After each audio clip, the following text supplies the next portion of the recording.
Di sini saya akan menjelaskan tentang kasus hak mendapatkan pendidikan di Indonesia.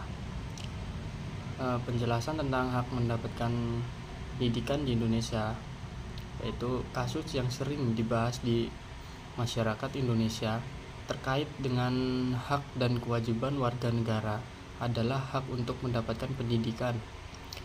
Menurut Undang-Undang Dasar 1945 Pasal 31, setiap warga negara berhak mendapatkan pendidikan. Dan kewajiban warga negara adalah mengikuti pendidikan dasar. Pemerintah juga memiliki tanggung jawab untuk menandai dan menyediakan akses terhadap pendidikan yang layak bagi semua orang. Nah, hak dan kewajiban yang terlibat yaitu 1. Hak warga negara, yaitu hak atas pendidikan. Setiap warga negara berhak untuk mendapatkan pendidikan dasar, menengah, dan bahkan pendidikan tinggi. Pemerintah wajib menyediakan fasilitas pendidikan yang memadai, baik di kota maupun di desa terpencil. Hak kesetaraan akses warga negara dari berbagai latar budaya berhak mendapatkan akses pendidikan yang setara tanpa diskriminasi. Yang kedua yaitu kewajiban warga negara. Kewajiban mengikuti pendidikan dasar. Setiap anak di Indonesia wajib mengikuti pendidikan dasar yang sekarang minimal adalah 12 tahun. Kewajiban orang tua berkewajiban untuk memastikan anak-anak mereka menerima pendidikan yang layak. Yang ketiga, kewajiban pemerintah. Kewajiban menyediakan akses pendidikan. Pemerintah wajib mendirikan dan mengelola lembaga pendidikan serta mengalokasikan anggaran yang cukup melalui APBN untuk pendidikan. Kewajiban menjaga kualitas pendidikan. Pemerintah bertanggung jawab untuk menyediakan kurikulum yang berkualitas, pelatihan guru, serta fasilitas yang memadai. Peran pemerintah dan warga negara.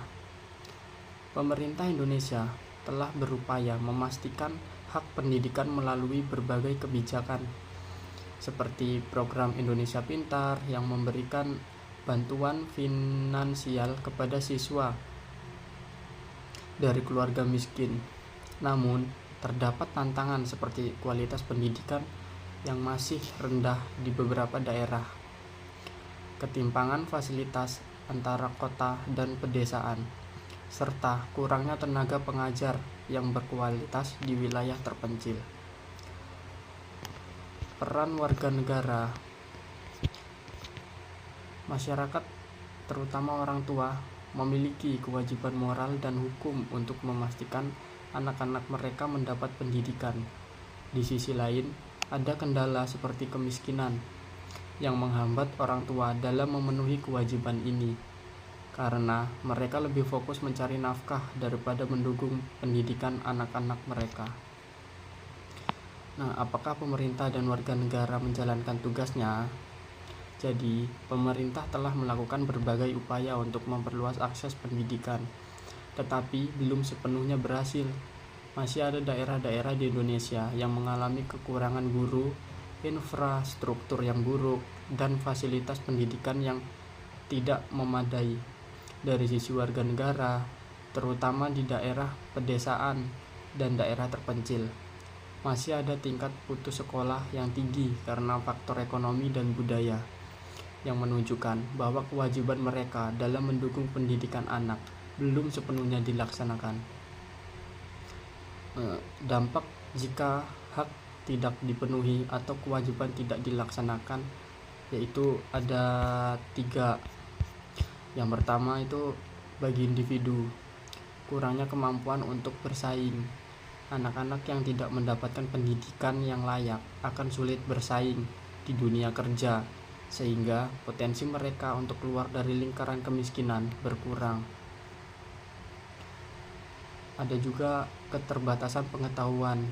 Kurangnya pendidikan mengakibatkan keterbatasan dalam memahami hak-hak sebagai warga negara, yang bisa membuat mereka rentan terhadap eksploitasi dan ketidakadilan. Yang kedua yaitu bagi masyarakat, kemiskinan yang berkepanjangan, kurangnya akses pendidikan yang berkualitas akan memperpanjang siklus kemiskinan di komunitas-komunitas tertentu. Yang ketiga yaitu kesenjangan sosial yang semakin melebar. Ketimpangan dalam akses pendidikan antara kelompok sosial ekonomi tinggi dan rendah akan semakin memperparah kesenjangan sosial dalam masyarakat. Di sini ada solusi dan saran, yaitu yang pertama, peningkatan anggaran pendidikan. Pemerintah harus konsisten meningkatkan alokasi anggaran untuk pendidikan, terutama untuk daerah-daerah tertinggal dan terpencil. Yang kedua yaitu program pengiriman guru ke daerah terpencil.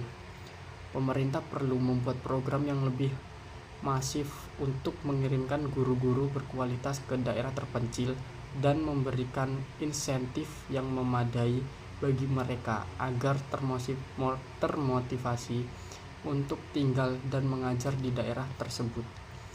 Yang ketiga yaitu kerjasama antara pemerintah dan swasta.